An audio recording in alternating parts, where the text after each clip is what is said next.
Assalamualaikum warahmatullahi wabarakatuh. Alhamdulillahirabbil alamin. Wassalatu wassalamu ala asrofil anbiya'i wal mursalin wa ala alihi washabihi ajmain, amma ba'du. Yang saya hormati dosen metodologi studi Islam Bapak Sanawi SAG MA beserta kawan-kawanku yang saya hormati dari Perbankan Syariah 1E.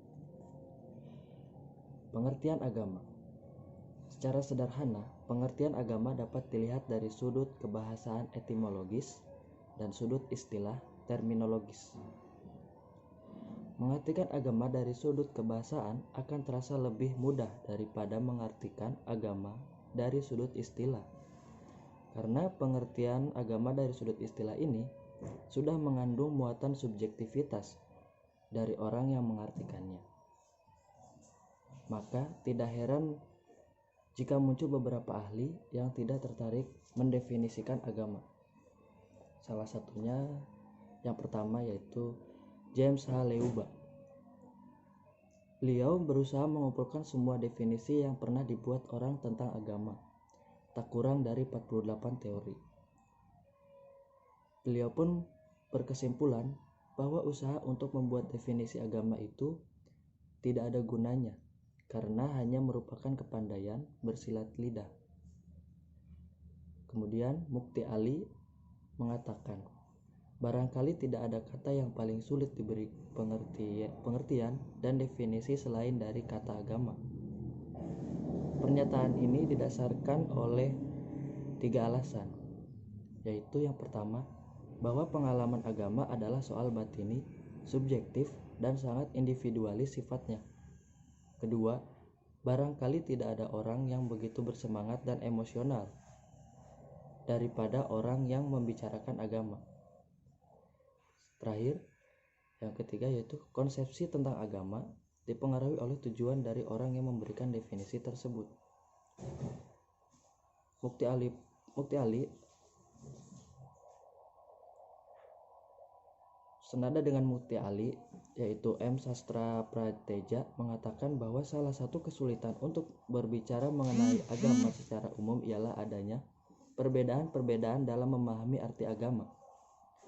Di samping adanya perbedaan juga dalam cara memahami serta penerimaan setiap agama terhadap suatu usaha memahami agama. Karena setiap agama memiliki interpretasi diri yang berbeda dan keluasan interpretasi diri itu juga berbeda-beda. Sampai sekarang, perdebatan tentang definisi agama masih belum selesai. Hingga W.H. Clark, seorang ahli ilmu jiwa agama, sebagaimana dikutip Zakiyah Darajat, mengatakan bahwa tidak ada yang lebih sukar daripada mencari kata-kata yang dapat digunakan untuk membuat definisi agama. Karena pengalaman agama adalah subjektif, intern, dan individual, di mana setiap orang akan merasakan pengalaman agama yang berbeda dari orang lain. Di samping itu, tampak bahwa pada umumnya orang lebih condong kepada mengaku beragama, kendatipun ia tidak menjalankannya. Kemudian pengertian agama dari segi bahasa. Dapat kita ikuti antara lain uraian yang diberikan Harun Nasution. Menurutnya, dalam masyarakat Indonesia selain dari kata agama, dikenal pun kata din dari bahasa Arab dan kata religi dari bahasa Eropa. Agama berasal dari kata Sanskrit. Menurut satu pendapat, demikian Harun Nasution mengatakan kata itu tersusun dari 2 kata. A sama dengan tidak dan gam sama dengan pergi.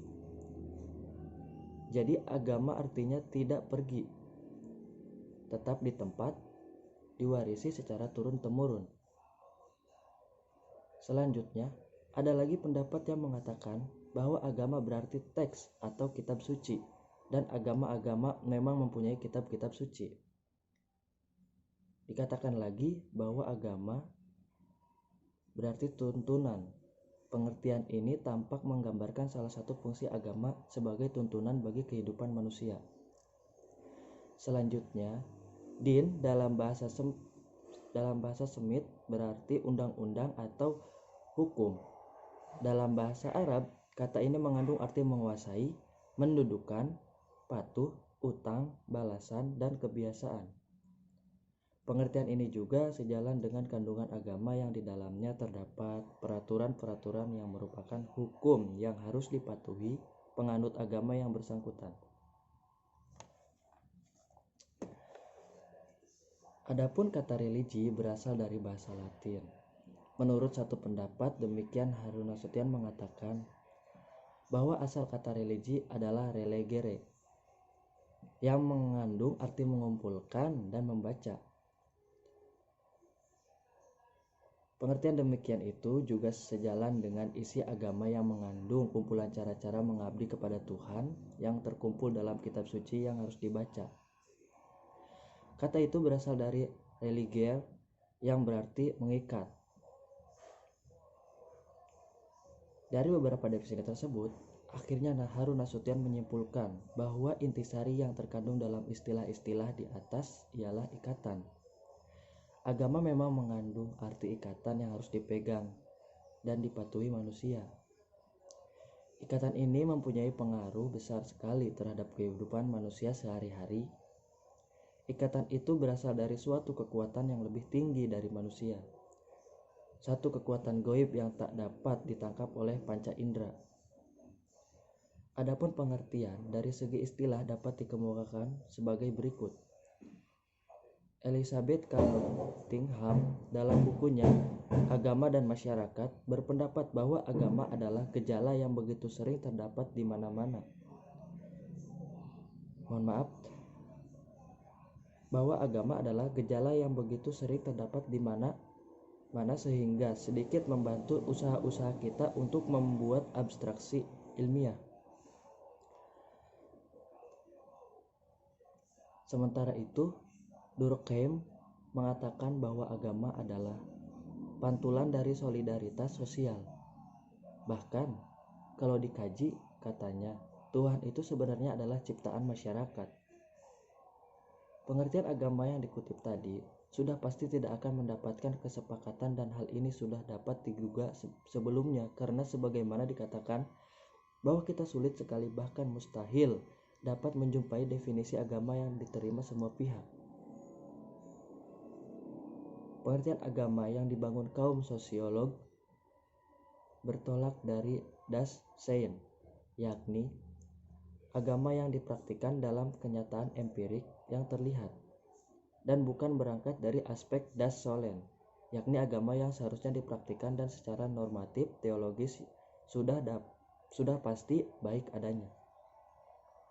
Agama dalam kenyataan empirik ini bisa jadi berbeda dengan agama yang terdapat pada aspek batinnya yang bersifat substantif.